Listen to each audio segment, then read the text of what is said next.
Bonjour à tous et à toutes et aujourd'hui je vais vous parler des voitures des films de Steve McQueen. Alors Steve McQueen est un personnage qui a un peu une double image, un peu controversé. Car si aux yeux du public et durant ses rares interviews il apparaît comme un homme calme et patient, au quotidien il pouvait être très impulsif, colérique et parfois violent. Il devait d'ailleurs faire beaucoup de sport pour se canaliser parce qu'il était très impulsif et il fallait bien se canaliser d'une certaine manière. Alors, il faut dire qu'il n'a pas non plus une vie facile durant son enfance. Il a été un peu abandonné par ses parents et il était vraiment très très pauvre. Et c'est d'ailleurs sûrement ça qui l'a poussé à faire beaucoup de dons à des enfants pauvres. Il payait par exemple des camions pour qu'ils aillent déposer de la nourriture à un village d'Indiens d'Amérique. Et durant un tournage d'un film, il a rencontré une petite fille très pauvre et il lui a vraiment financé jusqu'à sa mort. Il lui a envoyé de l'argent régulièrement. Mais encore une fois, derrière cette générosité se cachait autre chose, puisqu'en effet, au quotidien, Steve McQueen avait un côté un peu radin, alors que il possédait plusieurs millions de dollars, donc pourquoi être radin? Alors, en parlant des millions de dollars qu'il accumulait, la plupart du temps, tout cet argent partait dans l'achat de voitures et de motos. C'était sa grande passion. Il participait d'ailleurs à beaucoup de courses de voitures et de motos, et il n'hésitait pas non plus à racheter les voitures de ses films. Le premier film dont je vais vous parler est La Grande Évasion, un film réalisé par John Sturges et qui s'inspire d'une histoire vraie. Ce film est également connu pour sa course-poursuite entre Steve McQueen à moto et plusieurs soldats allemands. Alors à la base, cette course-poursuite, elle n'était pas du tout prévue dans le scénario, mais c'est en fait Steve McQueen qui voulait qu'elle soit dans le film, et le réalisateur a donc fini par accepter. Alors le problème c'est qu'il fallait des motos pour faire les cascades de cette course-poursuite. Et le problème c'est que les motos des années 40 allemandes, qui sont du coup contemporaines au film, parce que le film se passe durant la Seconde Guerre mondiale, étaient trop vieilles. Mais en plus de ça, elles n'étaient pas assez puissantes pour effectuer les cascades. Alors l'équipe technique se rabattront sur des motos plus modernes, enfin contemporaines au film, des motos des années 60. Ils vont donc acheter 3 Triumph TR6 Trophy qu'ils vont maquiller en moto de l'armée allemande. Les cascades seront donc réalisées par Bud Ekins et sa petite équipe, puisque le réalisateur refusera que Steve McQueen effectue toutes les cascades lui-même. En fait, Steve McQueen en effectuera juste une seule. Alors l'une des 3 motos sera par la suite récupérée par un cascadeur du film qui l'utilisera en tant que moto de course. Puis il la restaurera complètement pour la revendre à un fermier, qui l'utilisera pour guider son troupeau de bêtes en plein milieu des champs. Plusieurs années après, un certain Dick Shepard la retrouve après de longues années de recherche et la rachète au fils du fermier. Cette dernière était dans un mauvais état et elle n'avait pas servi depuis longtemps. La moto sera donc restaurée et prendra part à plusieurs expositions au Royaume-Uni, car c'est là où réside son propriétaire.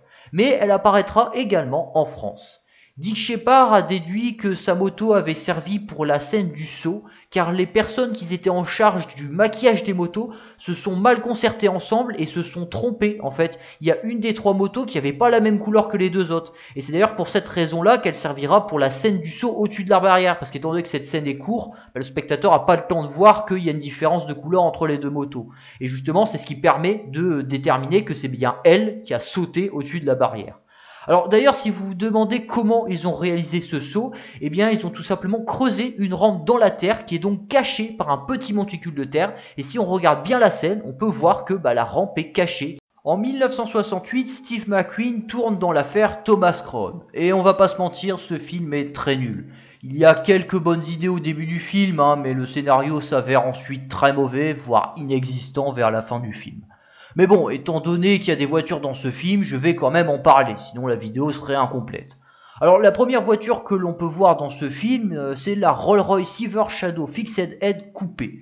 En fait, on aperçoit cette voiture plusieurs fois dans le film, tout simplement parce que c'est censé être la voiture du personnage principal incarné par Steve McQueen. Alors après le film, la Rolls-Royce réapparaîtra aux yeux du public en 2005 durant une vente d'objets qui ont un lien avec l'acteur Steve McQueen. Alors à l'heure actuelle, l'auto existe toujours, elle est restée dans sa configuration d'origine. La seconde voiture qu'on voit dans ce film est une Meyer Manx, qui a été customisée. En effet, l'auto ne ressemble pas tout à fait à ça esthétiquement par rapport à une Meyer Manx classique. Le moteur n'est pas non plus d'origine, car c'est un 6 cylindres de Chevrolet Corvair qui équipe cette auto, alors que d'origine la meilleure Manx dispose d'un moteur de Cox. Et si déjà un moteur de Cox en plein air ça fait du bruit, un 6 cylindres en plein air ça fait encore plus de bruit. Et c'est ce qui rend cette scène de buggy très impressionnante. Et c'est Steve McQueen qui souhaitait que le buggy soit surpuissant pour que la scène soit vraiment spectaculaire. Alors ce petit buggy aura été ensuite revendu en 2020 durant une vente aux enchères et quelqu'un l'achètera pour plus de 400 000 $. La troisième voiture qu'on voit dans ce film est une Ferrari 275 GTB4 Spider Nart, qui est la voiture personnelle de la journaliste incarnée par Faye Dunaway.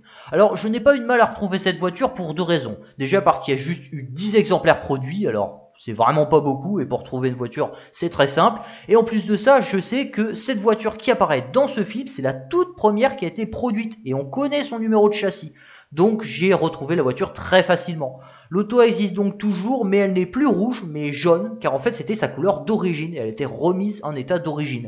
Alors vous allez me dire, mais pourquoi elle était rouge dans le film? Eh bien c'est tout simplement parce que le réalisateur a demandé que la voiture soit repeinte en rouge pour avoir un meilleur rendu à l'écran. Mais par la suite, l'auto a été donc remise en jaune, comme je l'ai dit, pour la remettre dans son état d'origine. Alors durant l'année 1968, Steve McQueen tournera également dans un autre film, Bullitt, qui est en fait une adaptation d'un livre du même nom. À l'origine d'ailleurs le livre ne parlait pas du tout de voiture, en fait c'est Steve McQueen qui a voulu mettre des scènes de course-poursuite dans le film afin de dynamiser le rythme du film et du scénario. Et c'est vrai que Steve McQueen avait eu raison car cette course-poursuite enrichit le scénario et ajoute plus de tension. Peter Yates accepte donc la proposition et l'équipe technique prendront au total une semaine pour tourner cette scène de 10 minutes, qui est d'ailleurs la seule scène de course-poursuite du film. Alors pour ce qui est des voitures, c'est Ford qui sponsorise le film, donc ce sera des voitures Ford. Le lieutenant Bullitt aura donc une Ford Mustang GT390 Shelby, tandis que les méchants auront une Ford Galaxy. Mais le problème c'est que la Ford Galaxy n'est pas du tout adaptée pour tourner une scène de course-poursuite. Elle est certes très performante, mais elle a un gabarit d'une grosse Cadillac, donc pas très pratique. Steve McQueen trouvera donc la solution en proposant d'utiliser des Dodge Charger RT, mais l'ennui c'est que la Charger n'est pas une Ford, et c'est Ford qui sponsorise la course-poursuite. Mais Steve McQueen argumentera que Bullitt utilise une Ford de toute façon, donc Ford seront quand même contents. Et de toute manière c'était la seule solution, car à l'exception de la Ford Mustang, Ford n'avait pas d'autres voitures de sport. Pour le film, la production achètera 4 voitures, 2 Mustang et 2 Charger. Et pour chaque voiture, il y avait un véhicule de cascade et un véhicule qui lui est resté d'origine. Alors la conception des véhicules de cascade sera confiée à Max Balchowsky, qui modifiera la suspension des autos afin qu'elles puissent encaisser les sauts, et il modifiera également leur moteur afin qu'elles aient une meilleure accélération. Max Balchowsky s'occupera également de la conception de la caméra car du film, et contrairement à ce que je vous avais dit sur la vidéo sur Max Balchowsky, ce n'est pas All Yeller 9 qui sera utilisé, mais une voiture qui aura été spécialement construite pour le film et qui sera revendue à Pat Ostis qui la conduira pour tourner les scènes du film. Alors, comme je vous l'ai déjà dit, le tournage de cette scène durera une semaine, et cela fera scandale à San Francisco, car les voitures roulaient ultra vite et l'équipe technique n'avait pas du tout respecté la limite de vitesse imposée par la mairie pour le tournage du film. Le cascadeur Bud Ekins avouera plus tard que certaines scènes de cascade étaient extrêmement dangereuses, et d'ailleurs le réalisateur Peter Yates et Steve McQueen ont même risqué leur vie à cause d'un problème de frein sur une Mustang, alors qu'ils étaient en train de tourner une scène dans la voiture, la voiture ne voulait plus freiner. Alors heureusement ils ont réussi à faire freiner la voiture et le tournage s'est bien passé pour cette course-poursuite, mais ça aurait pu tourner au drame parce que si vous vous souvenez bien de cette scène de course-poursuite, c'est quand même une scène assez brutale. Alors une fois le film terminé, les voitures seront tout simplement revendues. La Dodge Charger de cascade, elle, aura été mise à la poubelle puisqu'en fait cette dernière a été détruite à la fin de la séquence. Elle sera projetée dans les airs grâce à la Mustang de cascade. En fait, ils vont attacher les deux voitures en deux et le cascadeur appuiera ensuite sur un bouton pour séparer les deux voitures.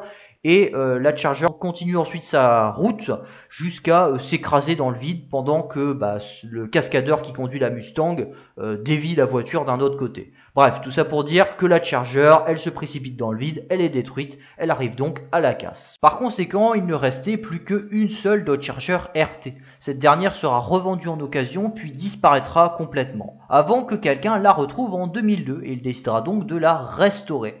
Mais on n'est pas sûr que ce soit la véritable voiture du film d'origine car la production ne dispose plus des numéros de châssis des 2 Dodge Charger dans leur archive. En fait, il leur reste juste les numéros châssis des Mustangs. Alors, d'après justement les recherches du propriétaire de la Dodge Charger RT qui l'a restaurée, alors il finira ensuite par la revendre, il a vu pas mal de détails qui prouvent que ce serait la voiture du film et c'est très fort probable que ce soit elle, mais malheureusement officiellement il n'y a aucun moyen de prouver que ce soit en effet cette voiture. Alors en ce qui concerne les Mustangs, la première Mustang, celle qui a gardé sa configuration d'origine, sera revendue à un détective privé qui la gardera durant quelques temps avant de la revendre à un certain Robert Kiernan, qui l'achètera pour l'offrir à sa femme. Mais un jour l'auto tombera en panne et la petite famille n'avait pas les moyens pour la faire réparer. La Mustang sera donc remisée au fond d'une grange. Steve McQueen tentera de la racheter en envoyant une lettre à Robert Kiernan, mais ce dernier refusera de la lui vendre. La Mustang restera donc dans cette grange durant plusieurs années. Toute la famille savait que cette Mustang était là, mais personne n'avait le droit d'en parler à quiconque, et même au sein de la famille. Puis un jour, Robert Kiernan décède et son fils Sean Kiernan hérite de l'auto, et il décide donc de la restaurer.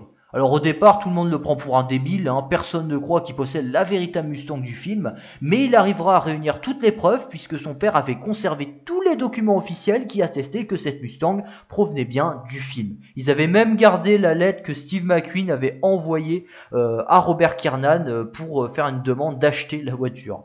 Alors si Kiernan réussira à la faire redémarrer, en effet c'était un petit problème mécanique donc ça n'a pas été compliqué de la faire redémarrer, et il la montrera ensuite au monde entier dans pas mal d'expositions avant de la revendre à être vente aux enchères pour 3,7 millions de dollars. Alors la seconde Mustang, elle posait quand même beaucoup plus de problèmes à la production, car en fait elle était invendable, puisque c'était une voiture de cascade. Alors Max Balchowsky la récupérera, ce qui arrangera la production parce qu'il savait vraiment pas quoi faire de cette voiture, et à la base il souhaitait la restaurer. Mais en fait l'auto était tellement dans un sale état qu'il ne réussira pas à en tirer grand chose.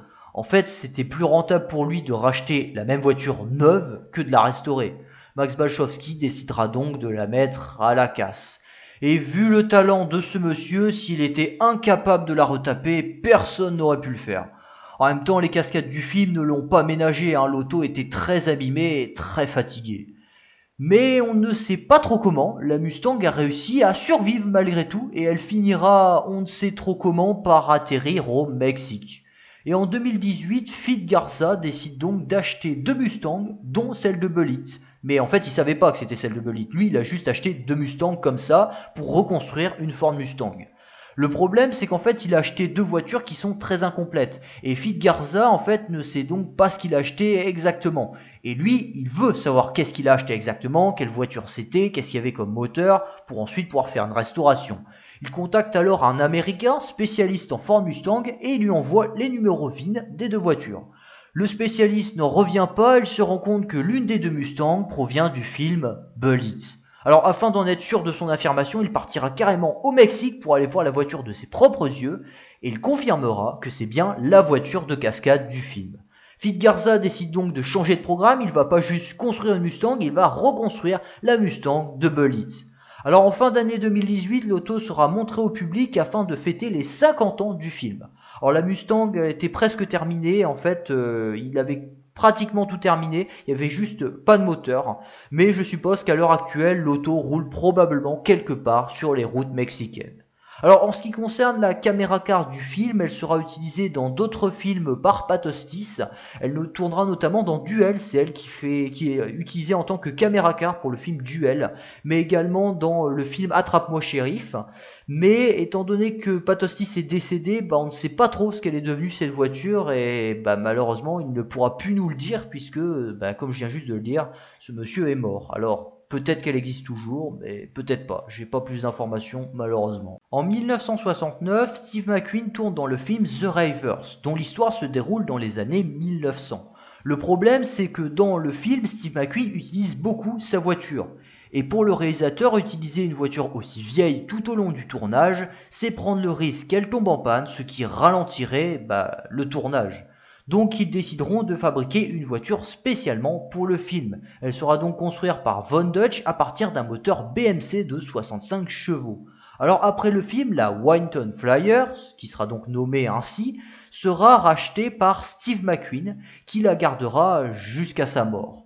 L'auto fera ensuite quelques apparitions dans des expositions avant d'être vendue à une vente aux enchères en 2013 pour 68 750 $. En 1971 sort le film Le Mans, et comme son nom l'indique, le film parle de la course des 24 heures du Mans. Alors pour l'équipe technique, ce film est un sacré défi technique, car jusqu'à présent, aucun film de voiture n'avait réussi à être rentable. Et pour ce film, c'était très mal parti, car l'équipe technique a commencé à tourner le film sans avoir aucune idée de scénario. Heureusement, le scénario est vite arrivé, ce qui a permis d'enrichir l'histoire, tant qu'à la fin, il faut l'avouer, qu'elle est bien trouvée. Alors le film ne sera pas si simple à tourner, puisque beaucoup d'acteurs se blesseront durant le tournage et David Pieper perdra carrément sa jambe droite à cause d'un accident. Et c'est d'ailleurs pour cette raison-là que la production lui aura fait une dédicace au générique en le remerciant. Alors en ce qui concerne les voitures, la production demandera aux écuries qui participaient à la course de leur prêter leurs voitures. De ce fait, toutes les voitures du film ont couru aux 24 heures du Mans de 1970. De ce fait, toutes ces voitures ont été inscrites officiellement et leurs numéros de châssis sont connus puisqu'ils ont été inscrits. C'est nécessaire pour l'inscription aux 24 heures du Mans. Donc pour retrouver les voitures, ça a été très facile. J'ai réussi donc à trouver la majorité des voitures du film, mais pas toutes, car certaines ont disparu. On va commencer par parler des voitures principales de ce film, les Porsche 917 de l'équipe de Steve McQueen. Il y a tout d'abord la 917-13 qui porte le numéro 20, ensuite la 917-22 qui a le numéro 21 et enfin la 917-24 avec le numéro 22. Ces trois voitures existent toujours à l'heure actuelle et elles ont gardé leur couleur d'origine. D'autres Porsche 917 seront utilisés dans le film pour représenter les équipes concurrentes. Il y a tout d'abord la Porsche 917 042 qui domine la course durant la première partie du film avant d'abandonner pour casse mécanique. Alors après le film, l'auto est retournée chez Porsche car c'est Porsche qui a prêté la voiture. Et à l'heure actuelle, elle est dans un musée Porsche en Allemagne. Il y a aussi la Porsche 917 043 qui est très connue pour sa couleur de carrosserie très originale et c'est pour ça que je l'ai retrouvée très facilement. Et il y a également la Porsche 917 021 qui était orange à l'origine et qui sera repeinte de la même manière que la 917 043. Continuons donc dans les Porsche avec cette Porsche 911 S que Steve McQueen conduit au début du film. Cette auto existe toujours et elle semble ne pas avoir bougé depuis ces 50 dernières années car elle est restée parfaitement d'origine. En fait, cette 911S appartenait à Steve McQueen. Il la gardera jusqu'à sa mort et elle sera ensuite revendue à une vente aux enchères en 2011 pour 1 375 000 $. Bon, maintenant parlons des grandes rivales du film, les Ferrari 512S. Alors, seules deux voitures ont survécu au tournage depuis toutes ces années, la 512S 1004 et la 512S 1026. Alors, dans ce film, on peut voir quelques Lola Type 70 qui font leur apparition. Il y en aura plusieurs qui seront utilisés pour les scènes d'accident, car Ferrari et Porsche ont refusé que leur véhicule soit détruit. Par conséquent, la production achetait des Lola Type 70 qu'ils recarrossaient en Ferrari ou en Porsche pour les scènes d'accident. Une fois que les scènes ont été tournées, les autos ont été revendues pour pièces. La SL 73 132 et la SL 73 135 existent toujours à l'heure actuelle. La première dispose du châssis d'une voiture de cascade, mais l'autre dispose juste des panneaux de carrosserie que l'équipe technique a démontés pour mettre d'autres panneaux de carrosserie à la place. Mais une fois les scènes terminées, il y avait des panneaux de carrosserie manquants, donc ça a été revendu pour pièces. Alors, il y a quand même eu des Lola Type 70 qui sont vraiment apparus dans le film en tant que tel, en tant que Lola. Il y a tout d'abord la Lola Type 70 MK3B rouge qui fait une très brève apparition dans le film. Il y a également une Lola Type 70 jaune qui apparaît durant une scène où l'auto est à deux doigts de faire une sortie de route, mais le pilote arrive à la rattraper à la dernière minute. Et il y a également la Lola Type 70 du pilote David Pieper. Alors j'ai eu du mal à retrouver cette auto, mais j'y suis arrivé. Heureusement que cette voiture a été récemment repeinte dans sa couleur d'origine, car sinon je n'aurais jamais pu mettre la main dessus. Enfin bref, maintenant on va parler des Matra. Il y en a trois utilisés dans le film, une MS660 et deux MS650. Si la 660 a disparu, les deux 650 existent toujours. La numéro 2 appartient à un Français et la numéro 3 réside dans un musée Matra en France. Deux Alfa Romeo 33.3 seront également utilisées dans le film, c'était des voitures qui seront préparées par Autodelta et elles font de multiples apparitions dans le film. Alors la première est rouge et blanche et elle réside désormais dans un musée Alfa Romeo en Italie. La seconde, elle est rouge et jaune et elle appartient à un propriétaire privé. D'autres voitures apparaîtront dans le film, mais durant quelques secondes à peine. Il y a la Chevron B1644, la Ferrari 512 1030, la Porsche 907 031, la Porsche 910 007 et une Ligier JS1. Enfin, en ce qui concerne cette voiture, je n'ai pas son numéro de châssis, donc je suppose que c'est cette voiture car c'est la seule Ligier JS1 qui a survécu sur les 3 produites. En fait, le problème, c'est qu'il y a eu 2 JS1 aux 24 heures du Mans de 1970. La première a fait la course d'essai, tandis que la seconde a participé à la vraie course des 24 heures du Mans. Alors, laquelle des deux a tourné dans le film, je sais pas. En tout cas, si l'auto a survécu à l'heure actuelle, ça ne peut être que cette voiture, puisque c'est la seule qui a survécu. Alors, pour tourner les séquences de course, 2 caméras car seront utilisées. La première, c'est la Porsche 908 022 de Steve McQueen. Cette auto a la particularité d'avoir été derrière et devant la caméra, puisqu'elle fait une apparition furtive dans le film. Alors, son propriétaire actuel, August Deutsch, n'avait pas su tout de suite qu'il possédait la caméra car du film et il le devinera par hasard durant une convention où quelqu'un lui révélera que c'était la caméra car du film. Alors à l'heure actuelle, il possède toujours la voiture et il possède encore les équipements qui servent à placer la caméra sur la voiture. La seconde caméra car du film a une histoire un peu plus spéciale. En effet, à la fin des années 60, l'écurie Mirage achète 3 Ford GT40 pour les modifier afin d'améliorer leur aérodynamisme. Ces autos seront donc nommées Mirage M1. Mais en 1968, la réglementation change, il faut produire 25 voitures pour avoir une homologation pour faire de la course. Le problème, c'est que Mirage n'ont pas les moyens de produire 25 voitures. Les 3 Mirages seront donc revendus, mais étant donné que les gens étaient plus intéressés par les GT40 que les Mirage M1, les autos seront donc reconverties en GT40. Et l'une d'entre elles sera transformée en barquette afin d'être utilisée en tant que caméra car pour le film. Après le film, l'auto retrouvera un toit et sera revendue en 2012 à une vente aux enchères pour 11 millions de dollars. Dans les années 70, Steve McQueen tournera dans pas mal d'autres films, mais je n'ai pas trouvé de voiture pour ces films. Et puis à la fin des années 70, il tourne dans moins en moins de films puisqu'il est atteint d'un cancer à cause d'une forte exposition à l'amiante. Il choisit alors la voie de la facilité, en refusant notamment le tournage d'Apocalypse Now, qui pour lui est beaucoup trop compliqué. Il tourne donc dans des films moins compliqués pour lui, mais du coup ces derniers films sont aussi pas très mémorables. C'est le cas de The Hunter qui est surtout connu pour être le dernier film de l'acteur. Ce film n'a rien d'exceptionnel, mais si je parle de ce film, c'est parce qu'on y voit plusieurs voitures. La première, c'est une Chevrolet Skyline de 1951 qui sera utilisée par le personnage principal au début du film. Mais ce dernier l'abandonnera rapidement car il détestait cette voiture qu'il juge beaucoup trop vieille. Cette scène a probablement été très compliquée à jouer pour Steve McQueen qui adorait cette auto. Il l'a rachetée immédiatement, c'est le gros coup de cœur. Alors sûrement la raison à cela c'est parce qu'il regrettait de ne pas avoir acheté la Mustang de Bullitt. Il a vu cette voiture et s'est dit je l'achète tout de suite. Malheureusement, il ne pourra pas profiter de cette voiture très longtemps puisqu'il décédera en fin d'année 1980. Sa fille gardera la voiture durant un certain temps avant de la revendre en 2013 dans une vente aux enchères. Pour tourner les scènes de cascade et de course-poursuite, l'équipe technique achètera 2 Pontiac Firebird Trans-Am. À un moment donné, le réalisateur souhaite faire exploser la voiture, donc il prend une des 2 Pontiac qu'il équipe d'explosifs, mais l'auto n'explose pas bien. Alors il fera donc exploser la seconde Pontiac, qui elle explosera comme il faut, c'est dans la boîte, c'est bon. Et la suite logique, c'est que ces 2 voitures aillent à la casse, c'est logique. Mais la production offrira en cadeau la première Firebird, celle qui avait mal explosé à un certain Harold McQueen, qui n'a aucun lien familial avec Steve McQueen. En fait, Harold McQueen, c'était un agriculteur qui avait donné un coup de main à l'équipe du tournage. Et en cadeau, ils lui ont offert cette carcasse de voiture. Alors dans un premier temps, il la placera dans une grange en espérant la restaurer un jour. Mais il n'aura jamais le temps et l'auto traînera dans sa grange durant 39 ans. Puis il la donnera à un ami de sa fille qui adore les Pontiac Firebird. Alors c'est bien possible que l'auto soit restaurée un jour, mais cela impliquerait de racheter une autre voiture, un autre châssis, car celui de la voiture est complètement pourri. Donc la seule solution ce serait de racheter, comme je vous ai dit, une voiture, de mettre le maximum de pièces sur cette voiture pour avoir le maximum de pièces d'origine. Merci d'avoir vu la vidéo dans son intégralité, alors n'hésitez pas à mettre un commentaire, surtout, si vous avez une information sur une voiture de Steve McQueen qui ne serait pas dans la vidéo. C'est possible que dans 2 ans, 3 ans, 10 ans, il y a une voiture de Steve McQueen qui réapparaît de la surface et qui n'est donc pas dans la vidéo. Donc si c'est le cas, n'hésitez pas à le dire dans les commentaires. Alors comme d'habitude, n'hésitez pas à partager la vidéo, mettre un like, à vous abonner. Et sur ce, on se revoit dans quelques temps. Bye!